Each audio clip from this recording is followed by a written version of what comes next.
Okay, I am here with Michael Chasen. He's the co-founder of Blackboard, which he took public back in 2004, and now he's founded SocialRadar, which is a new mobile people discovery app. Is that right? Yeah, very close. We really consider ourselves to be more about giving you real-time information on the people around you. You can certainly use it for people discovery as well as networking or keeping track of where your friends are. So Michael, thank you for that demo, by the way. That was an awesome demo. So you're launching end of January. This will actually be out the end of January. So tell me how you're going to get this out besides the press. How are you going to get people to sign up to SocialRadar? Because one of the, I guess, biggest challenges is distribution. What are your plans there? Well, I think that we've really developed some interesting technology that people are going to want to adopt because it gives you such an advantage to being out there and being networked or connecting with your friends or even meeting new people. You know, I think this type of application is not dissimilar to applications like Google or Apple Maps, something that becomes an indispensable part of your daily experience. And let me explain in more detail. You know, I often ask people, did you carry around an atlas or a map in your pocket before you had a smartphone? And of course, no one did. And yet today, people use Google Maps almost every single day. It's become an indispensable part of how people get around or just have knowledge of their surroundings. And yet nothing like that exists for knowing about the people around you. I actually find it weird that you walk into a restaurant or go to an event or enter a crowded room and you may have people around you that you're connected to and you just don't realize it. Yeah, if you were in front of your computer, you could type someone's name and pull up all their information, but because you're out on the go and you don't know everybody's name that's right around you, even though all that information exists in the cloud, and even though probably a good percent of the room has smartphone devices which can act as location beacons, no one's cross-referenced that information to give you real-time information on the people around you, and that's what SocialRadar does. So I think as we start to get the messaging out about what SocialRadar does and the type of very powerful tool that we've created and how it can help people both to meet new people, to network, to stay connected with their existing friends, and show them how we're able to do all of that while at the same time having a very high degree of control over your own privacy. I think we're going to see pretty big adoption for this application. So you have gone and you've actually used the API for LinkedIn. Did you say Twitter or just LinkedIn, Instagram, and Facebook? Facebook, LinkedIn, Instagram, Twitter, Google+, and Foursquare. And we're looking to keep expanding those networks as well. So we then gather any location events that happen across those networks, aggregate them together into SocialRadar, as well as combine that with all the other people that actually have SocialRadar, and therefore sharing their information through our application to give you a holistic view of the people around you and how you're connected to them. And so they have to opt in to be able to share that information, right? I mean, obviously, they have to opt in. I mean, when they sign into SocialRadar, because it's not open now, they'll have to say, yes, I will allow you to access Foursquare, I'll allow you to... Yes, you do have to connect your other networks in our application. And we then only you can see the information from your friend... Only you can see the information from your friend feeds across those other networks. That information is only visible to you. We keep all of the privacy of all of your friends across all the other networks. Yep. But then you can decide whether you want to share your location with other people on SocialRadar or not. Do you see that as a challenge potentially to get to get the members to, when they sign on to SocialRadar, having to give you their LinkedIn information, give you their Facebook information, give you their Instagram information? Seems like that could be a challenge. Well, it certainly does extend the onboarding process, but in return, what we're giving you is an aggregation of all of this key data across your networks. You know, I was actually just in Las Vegas a couple of weeks ago, and I was there for the weekend. When I got back, I was catching up on my Facebook feed, and I saw a very good friend of mine who was actually in Las Vegas at the exact same time. And because I had missed that, I didn't realize that he was in Las Vegas, and it would have been so easy if I had SocialRadar or he had SocialRadar to see that he was nearby for me to connect with him. Right. So there is a benefit to connecting all your networks, so then in one place you can see the aggregated location information. So yes, and while the onboarding process is a little bit more, the benefit to the user is pretty great. Now, you worked a lot with college students because of Blackboard. So do you see maybe a campaign where you, and you've also mentioned that I believe I saw this written down, that you mentioned that 90% of all college students have smartphones versus 60% in the U.S. So it kind of would make sense that they might be an easier target to start adopting this. So how do you think you'd reach out to them? Certainly the millennials and young college students are people who are on multiple social networks and are leveraging their online presence in different ways, and I think that are great early adopters for SocialRadar, as well as young professionals, people just out of school that are now looking to connect or network with their peers. Of course, we're doing some directed marketing and doing some college campaigns to build up awareness of our application across that network as well, and we do anticipate them being early adopters of our application.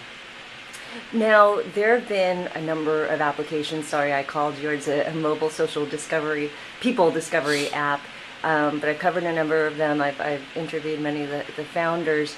I think I read that you like Highlight. I have that on. I've had Glancy on my phone, Kismet on my phone. I just read about OneMind.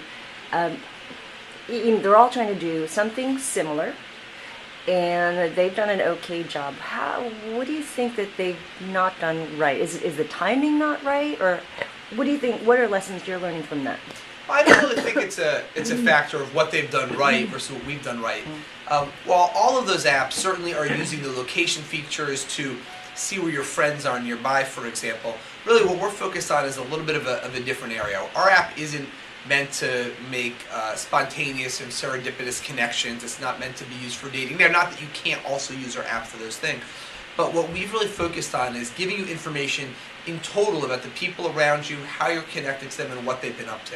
And that is fundamentally different from saying, oh, we're going to find someone nearby who matches a lot of your criteria and make an introduction.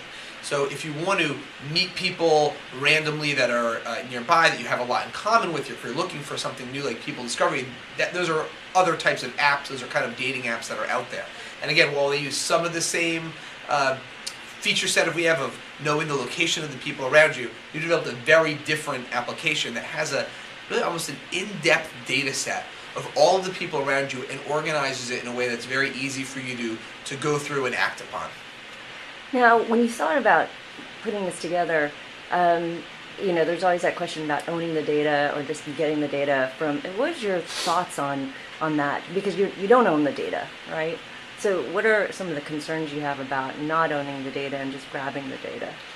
Well, we really pursued a dual strategy with SocialRadar. So on one hand, and we kind of did this to address the chicken and egg issue, if you will. So on one hand, if you were the first person to download SocialRadar, even though there may not be other people in the network nearby, you can still see your friends as they check in on Foursquare, do location events on Facebook, attach locations to pictures on Instagram. So we can still take all that information, and you get a great deal then of data about all of your friends across all of your networks in just one place. Mm-hmm. We then supplement that with additional information that is created by SocialRadar and the people using our application. So our strategy actually combines external location and social information with our own network as well. And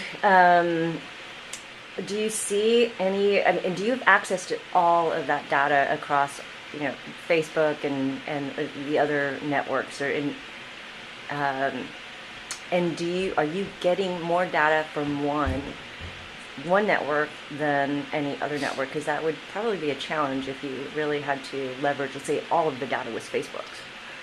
Well, we use all of the different networks, and it really depends on what the users are utilizing and what they sign up for our service to connect with. So if you're a big Foursquare user, then maybe the majority of the check-in information is coming from Foursquare. If you're a big Facebook user and you're actively sharing your location on that network, then that might be where the majority of the data comes from. That's not SocialRadar specific data.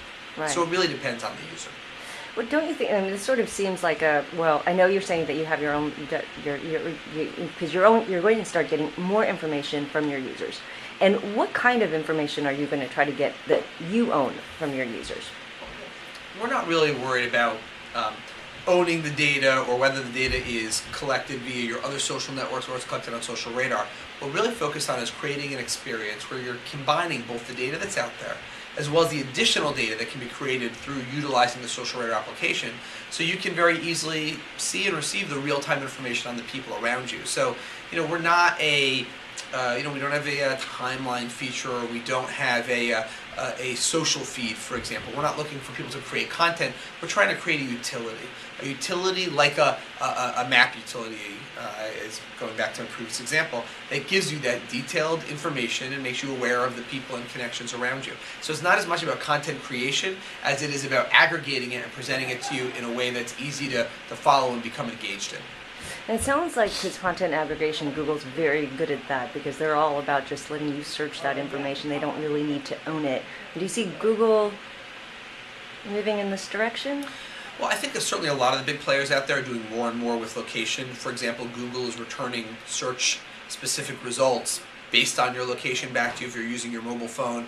Facebook, you can check in on Facebook, and they're trying to do targeted advertising in their mobile feeds also around where you are. So certainly a lot of the larger players are doing stuff with location, but they haven't created a focus in developing this type of an application that allows you to have this improved information view, if you will, of the people around you and how you're connected to them. Now, 10 years ago, because Facebook started 10 years ago, I guess Mark Zuckerberg thought this was just a great way to know people in his class, know who was going to sign up for it's all casual, informal here. He founded it so he would know who's taking a certain class that he was interested in. And I don't think he ever, or anyone ever thought, and I met Mark in 2005, I don't think anyone thought that it would be this one big Facebook photo album where you could find out what your friends are doing and see pictures of what your friends are doing. What do you think this type of app that you're creating, this type of platform, how do you think people are going to look at it 10 years from now and say, oh, yeah, well, that's what we do? Well, I think there's a lot of change that's going to go on over the next 10 years. But I do believe that 10 years from now, this will be an app that's so fundamental to the way people connect and use their smartphones that it's highly likely to be something that's built in, if not into your smartphone, into your Google Glass type wearable device. We're coming out first with our application on the iPhone, and it'll be shortly followed by Google Glass and then Android. And the wearable technologies like Google Glass is the perfect form factor for SocialRadar. You kind of wear your visor, and as you walk into a room floating right in front of you, it'll say that there's 10 people here that you know. There's 4 of your coworkers that are nearby, 2 friends from college, someone that you ran into last week, and 3 friends of friends. And by the way, one of those coworkers just got a promotion, and one of your friends from college just got married. And then you can very easily go and locate them in the room or the conference or the restaurant that you're both in. And so I think that it's going to become such an integral part of the technology and the way people end up meeting and moving around and attending events in the future. It's really going to almost to become a seamless part of your overall experience. Now, you're probably not going to give me any idea what you're rolling out this year because then you wouldn't have any surprises for anyone. And you're building a network, so you're probably not going to charge people or make money anytime soon. But are you even thinking about how this type of platform would be monetized? Well, I think there's a lot of opportunity for us to engage in direct commerce opportunities with the people that are using our platform. But right now we're really focused on the user experience and in making sure that we have the right data from the various places and we're putting it together in a format that's easy for people to engage with and useful. I think if we can hit all of those marks and have a really enjoyable experience that improves the way people are connecting with others around them, then there'll be a lot of additional commerce opportunities that we can layer on top of that in the long term. Can you just give an example of what a commerce opportunity would be?